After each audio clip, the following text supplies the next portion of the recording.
Salut les pâtissiers, j'espère que vous allez bien. Aujourd'hui, on va faire une recette que vous adorez sur la chaîne, les churros. Mais on va changer de recette. Je vais les préparer dans cette machine qu'on va tester du coup pour l'occasion qui nous permet de réaliser des churros sans huile. Donc restez bien jusqu'à la fin de la vidéo pour voir si ces churros sans huile sont aussi bons que les churros qu'on a l'habitude de manger. Et c'est parti pour la recette.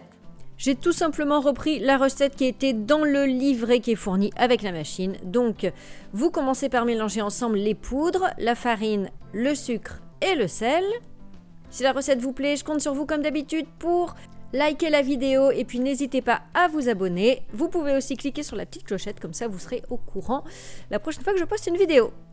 Vous ajoutez donc ensuite les liquides, alors le lait, l'eau, le tout à température ambiante, le beurre fondu, puis les œufs.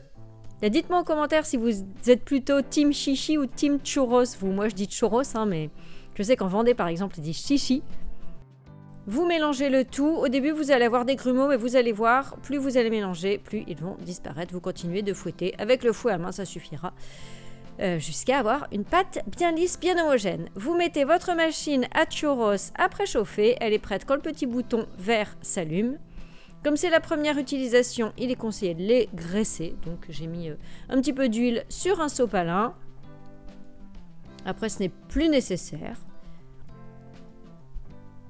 Vous remplissez la machine avec la préparation. Donc il faut vraiment bien remplir les empreintes. Vous refermez et vous allez laisser cuire environ 5 minutes. Et voilà, regardez, on a des jolis churros avec une forme juste parfaite. Alors faites attention de ne pas vous brûler, c'est vraiment super chaud.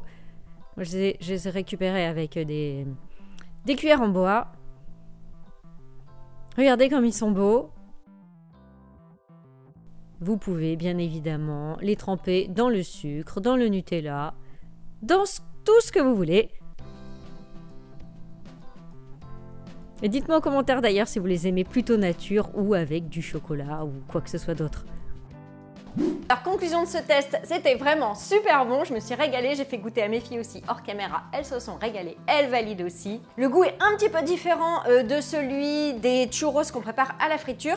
Ils sont un petit peu plus mous, même s'ils restent bien croustillants, attention. Et ils ont un petit goût de gaufre. Après, je peux pas vous dire si ceux-là sont meilleurs ou pas que les autres, j'en sais rien, c'est un peu différent, mais je trouve que les deux sont tout aussi bons. Donc, je valide la machine. Si vous voulez vous la procurer, je vous mets le lien sous la vidéo et vous avez moins 15% avec le code Christelle15.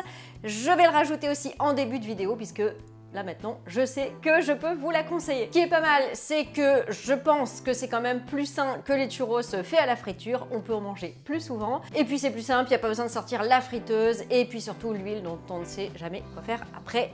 Donc voilà, c'est toujours embêtant. Là, au moins, c'est un petit appareil tout simple. Voilà, et ben moi, je vais terminer mes churros. Et je vous dis à bientôt pour une prochaine recette. Ciao!